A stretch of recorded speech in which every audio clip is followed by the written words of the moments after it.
মুসলমানদের বিজয় কেমনে সম্ভব? আমরা এখন আছি গোলাম অবস্থায়। গোলাম অবস্থা থেকে মুক্তি পেতে চাইলে নেতা হতে হবে। নেতা হতে হলে কি লাগবে, এইটা যদি আপনি একবার বুঝে যান যে নেতা হতে কি লাগে। নেতা হতে দুইটা জিনিস লাগে। 3 নম্বর যে বিষয়টা আপনাদের মাথায় রাখতে হবে জরুরি ভিত্তিতে খুব গুরুত্বপূর্ণভাবে, সেটা হচ্ছে আমাদের লিখিত বই পুস্তক। শায়েখ আব্দুর রাজ্জাক বিন ইউসুফ হয়তো অনেকেই চাচ্ছেন যে এখানে আসুক, বক্তব্য দিক। তো উনি যা বলবে তা ওনার বইয়েই লেখা আছে। যেমন উপদেশ, ওনার সব বক্তব্যই বই আছে। যেমন সালাতের বই, সালাত কিভাবে আদায় করবেন সব, কত প্রশ্ন করেন আপনারা। দোয়ার বই, কত রকমের দোয়া আছে সারা দিনে পড়তে হবে, সব ওই বইয়ের মধ্যে পাবেন। নতুন আমরা একটা বই নিয়ে এসেছি, ফিকহুল হাদিস ফতোয়া সিরিজ, যেটাতে 1000 প্রশ্ন উত্তর আছে। তায়াম্মুম, অজু, হায়েজ, নেফাস, সালাত সব মিলে 1000। কোনো প্রশ্ন যেটা এখানে আসতে পারে আর ওই বইয়ে নাই আমার ধারণা হয় না। সালাত রিলেটেড, পবিত্রতা রিলেটেড। আর আমার একটা নতুন বই এসেছে আল্লাহর পথে যাত্রা, যেটা হয়তো আজকে নাই, শেষ হয়ে গেছে। আসা মাত্রই শেষ। 2000 কপি আমরা ছাপিয়েছিলাম, 2-3 দিনেই শেষ হয়ে গেছে। তো ওই জন্য দেওয়া সম্ভব হচ্ছে না। আরও 5000 কপি হয়তো আসবে, আসলে হয়তো ওটা পাবেন। তো এই বইগুলোর সাথে সম্পৃক্ত থাকা, বক্তব্যের সাথে সম্পৃক্ত থাকা, এটা আপনাদের প্রতি উদাত্ত আহ্বান থাকলো। বক্তব্যের এই পর্যায়ে এসে সবচেয়ে গুরুত্বপূর্ণ কয়েকটা কথা বলবো, যে মুসলমানদের বিজয় কিভাবে সম্ভব। এতক্ষণ অনেক হতাশার আলোচনা করলাম, আমাদের অনেক বিভ্রান্তি, অনেক ভুল ত্রুটির আলোচনা করলাম। একটু আশার আলোচনা করি, এই পয়েন্টটুকু বলে আমার বক্তব্যের শেষে চলে যাব। মুসলমানদের বিজয় কেমনে সম্ভব? আমরা এখন আছি গোলাম অবস্থায়। গোলাম অবস্থা থেকে মুক্তি পেতে চাইলে নেতা হতে হবে।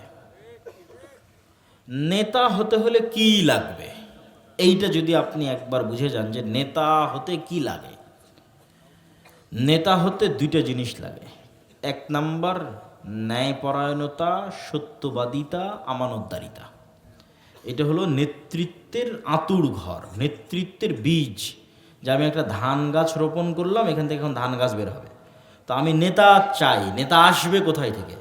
নেতা আসেই ন্যায়পরায়ণতা থেকে, সত্যবাদিতা থেকে, আমানতদারিতা থেকে। এটাই নেতা। আল্লাহ সুবহানাহু তাআলা কোনো দিন কোনো নবী পাঠায়নি যে নবী জন্মগত সত্যবাদী নয়, যে নবী জন্মগত ন্যায়পরায়ণ নয়। ধরেন আমার নবী 40 বছর বয়সে শিরকের বিরুদ্ধে দাওয়াত দিয়েছে, যে মূর্তি পূজা চলবে না, এটা শিরক, তাওহীদে আসতে হবে। কিন্তু আগের 40 বছর কি আমার নবী মিথ্যা বলতো নাকি? আগের 40 বছর কি ধোঁকাবাজ ছিল নাকি? না। 2-3টা গুণ জন্মগত। এটা আলাদা করে কোরআন পাঠিয়ে দাওয়াত দেওয়া লাগেনি যে মুহাম্মদ সাল্লাল্লাহু আলাইহি ওয়াসাল্লাম আজকে 40 বছর বয়স, তোমার কাছে কোরআন পাঠালাম, আজ থেকে তুমি সত্য বলবা। মুহাম্মদ সাল্লাল্লাহু আলাইহি ওয়াসাল্লাম আজ থেকে আপনি ন্যায় প্রতিষ্ঠা করবেন না। এটা জন্মগতই সকল নবী। কেননা এইটা ছাড়া নেতাই হতে পারবে না, নেতৃত্বই দিতে পারবে না। মুসা আলাইহিস সালাতু ওয়াস সালামের কওম বানু ইসরাইল সবচেয়ে ভয়ঙ্কর গোলামীর জীবনযাপন করেছে। আল্লাহ বানু ইসরাইলের ঘটনা দিয়ে কোরআন পরিপূর্ণ করে রেখেছে। কেন? একদিন মুসলমানেরাও বানু ইসরাইল হবে, তাই কোরআন আসছে মুহাম্মদ সাল্লাল্লাহু আলাইহি ওয়াসাল্লামের উপর, আর ঘটনা পরিপূর্ণ হয়ে আছে মুসা আলাইহিস সালামের। খুলে দেখেন, এসেছে কার ওপর বলেন তো? এসেছে কার ওপর? আর কোরআন পূর্ণ হয়ে আছে কার ঘটনায়? মুসা আলাইহিস সালামের ঘটনা। আজীব, প্রত্যেক পাতায় পাতায় মুসার ঘটনা আছে, মানে বানু ইসরাইলের ঘটনা আছে। কেন? মুহাম্মাদের কওম একদিন মুসার কওম হয়ে যাবে, বানু ইসরাইল হয়ে যাবে। রাসূল সাল্লাল্লাহু আলাইহি ওয়াসাল্লাম নিজে হাদিসে বলেছেন, জুতার পাট আর এক পাটের সাথে যেভাবে মিলে, আমার কওম বানু ইসরাইলের সাথে ওইভাবে মিলে যাবে। এই জন্য কোরআন বানু ইসরাইল দিয়ে পরিপূর্ণ।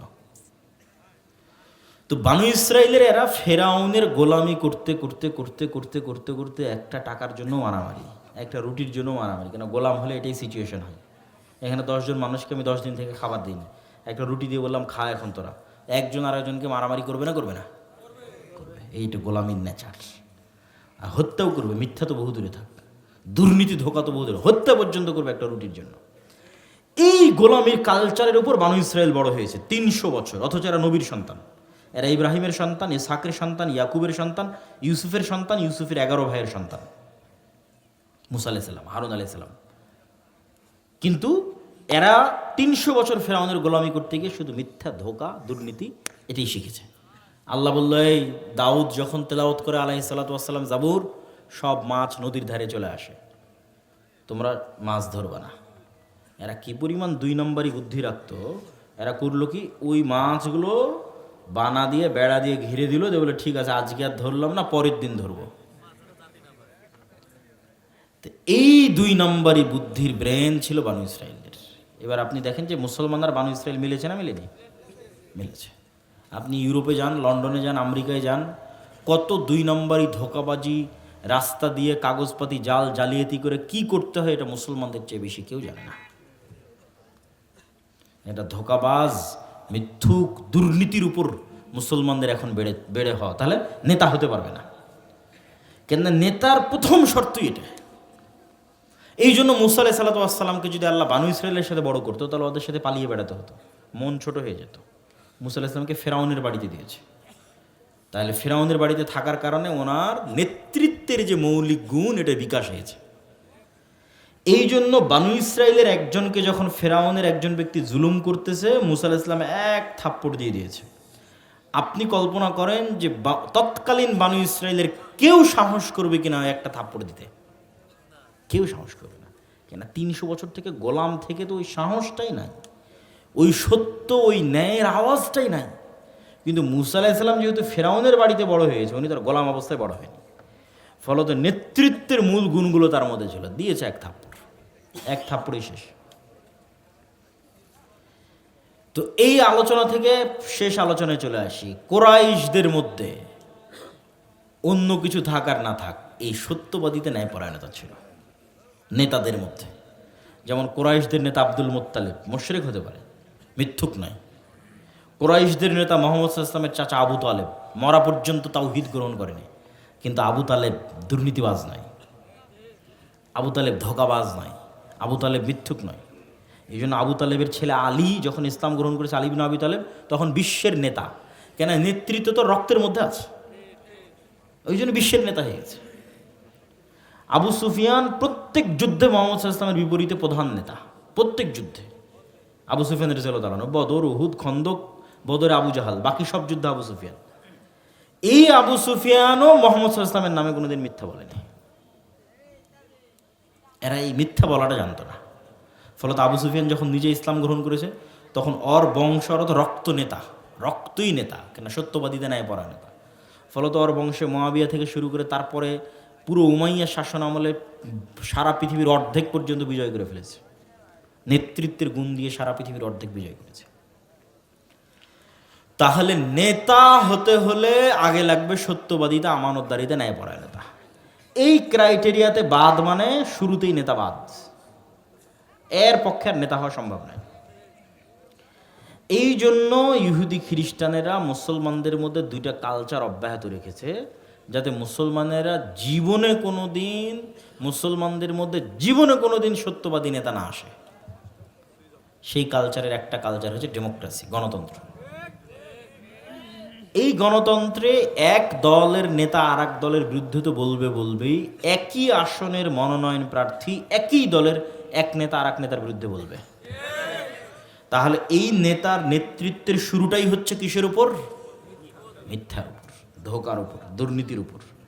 তাহলে সে নেতা না গোলাম? আল্লাহর লজিকে গোলাম। এই দ্বারা নেতৃত্ব হবে না। এই নেতা যখন প্রধানমন্ত্রী হবে, স্বরাষ্ট্রমন্ত্রী হবে, এ টাকার কাছে ভারতের কাছে বিক্রি হয়ে যাবে, টাকার কাছে আমেরিকার কাছে বিক্রি হয়ে যাবে। কেননা ওর উত্থানই হয়েছে মিথ্যা, দুর্নীতি এবং ধোঁকার উপর।